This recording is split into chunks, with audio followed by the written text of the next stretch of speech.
Hoje a gente vai fazer uma coisa um pouco diferente. Vamos pegar uma lista que parece simples, a dos carros mais vendidos de 2010, e transformar ela numa ferramenta poderosa de inteligência de mercado. A ideia é mostrar como esses dados antigos são, na verdade, uma chave de ouro para tomar decisões estratégicas, principalmente no setor de autopeças. Olha, para quem tem uma autopeças, o maior desafio de todos os dias é um só: o estoque. O que colocar na prateleira. Essa escolha é crucial, porque peça errada é dinheiro parado, juntando poeira. A peça certa, essa é lucro girando no caixa. No fim do dia, é essa decisão que define o sucesso do negócio. E sabe onde muitas vezes está a resposta para esse dilema? No passado. Pode acreditar. É analisando os dados históricos que a gente encontra os padrões. Por isso vamos fazer exatamente isso, uma viagem no tempo de volta para 2010. Um ano-chave para entender quais carros dominavam as ruas do Brasil e, claro, quais peças todo mundo precisava. Então, vamos lá! Começa agora a nossa contagem regressiva, a lista que definiu o mercado automotivo brasileiro daquela época. Vamos conhecer os gigantes que não só moldaram a indústria, mas criaram uma demanda por peças que dura até hoje. E a gente começa a nossa contagem pelo 10º lugar. Mas um detalhe importante, mesmo os carros que estão aqui no finalzinho do top 10 venderam um volume absurdo, representam uma oportunidade de negócio que não dá para ignorar de jeito nenhum.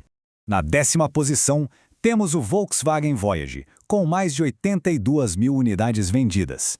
E coladinho nele, em 9º lugar, o Ford Ka, com quase 85 mil.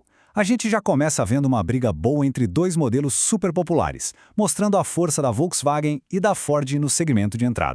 Subindo um pouquinho, em 8º lugar, outro Ford, o Fiesta, passando das 90 mil unidades. Mas presta atenção no salto que a gente dá para a 7ª posição, o Fiat Siena, com impressionantes 120 mil carros vendidos.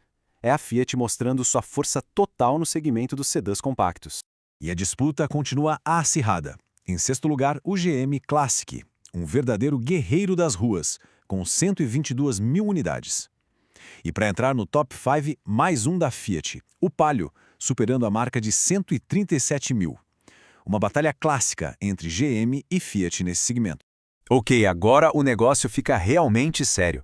A gente está entrando no território dos verdadeiros titãs do mercado. Não são só carros que venderam bem, são carros que definiram uma geração inteira de motoristas no Brasil. Em 4º lugar, a dupla da Volkswagen, Fox e CrossFox, beirando as 144 mil unidades. E com a medalha de bronze, o GM Celta, um campeão absoluto da Chevrolet, com mais de 155 mil carros. Fica claro aqui, né? A preferência nacional era por modelos compactos.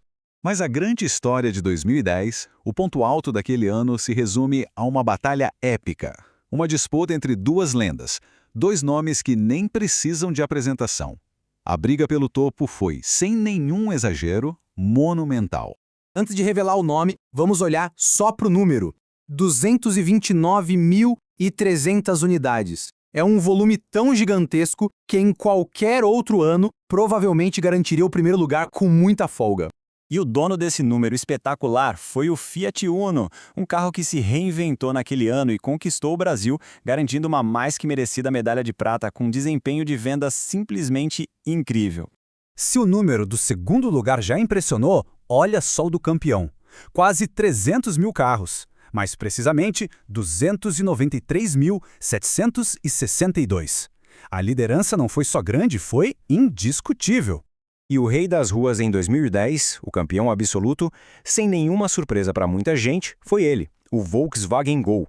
Um verdadeiro fenômeno que, naquele ano, mais uma vez reafirmou sua soberania de forma incontestável. Ok, a contagem regressiva foi ótima, mas agora vamos para a parte mais estratégica. O que todos esses números realmente nos dizem? Qual é a grande história que os dados estão contando para a gente? Aqui está a lista completa, o panorama geral. E quando a gente olha assim, algumas coisas saltam aos olhos. A distância absurda do Gol para o resto, a presença maciça da Fiat e da GM e o foco total em modelos populares. Essa era a fotografia do mercado de 2010. E essa visualização aqui é fantástica para a gente entender um ponto crucial, a concentração de mercado. Olha só isso. Volkswagen e Fiat sozinhas eram donas de quase 70% das vendas do top 10. Apenas 4 montadoras ditavam as regras do jogo. Então, vamos resumir as observações principais. Primeiro, o mercado era um clube fechado de 4 marcas. Segundo, o domínio do Gol era tão absurdo que ele vendeu mais que o terceiro e o quarto lugares somados. E terceiro, o foco era total em carros compactos e populares. Essa era a receita do sucesso. E é aqui que está a chave para a nossa inteligência de mercado. Certo, chegamos na parte mais importante. Como é que a gente transforma essa análise toda em uma estratégia de negócio que funciona hoje? Como usar esses dados para tomar decisões que geram lucro? Bom, isso nos leva a um plano de ação bem claro e direto. Primeiro passo: foco total nas 4 grandes: Volkswagen, Fiat, GM e Ford. Não tem como errar. Segundo passo: dentro dessas marcas, estocar as peças de maior giro, ou seja, para os campeões: Gol, Uno, Palio, Celta. E o passo 3, que é fundamental: olhe para a sua rua, analise a sua região e adapte a estratégia. Quais são os carros que mais rodam por...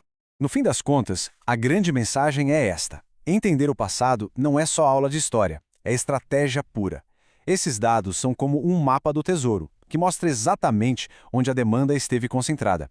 E a melhor parte é que esses carros continuam rodando por aí, o que significa que a oportunidade de negócio ainda é gigantesca. E, para fechar, fica a reflexão. O mesmo exercício que a gente fez com os dados de 2010 precisa ser feito para o mercado de hoje. A pergunta que vale ouro é: quais são os Gols e Unos atuais? Porque, no final, a análise de dados continua sendo a ferramenta mais poderosa para responder essa pergunta e construir um negócio de sucesso.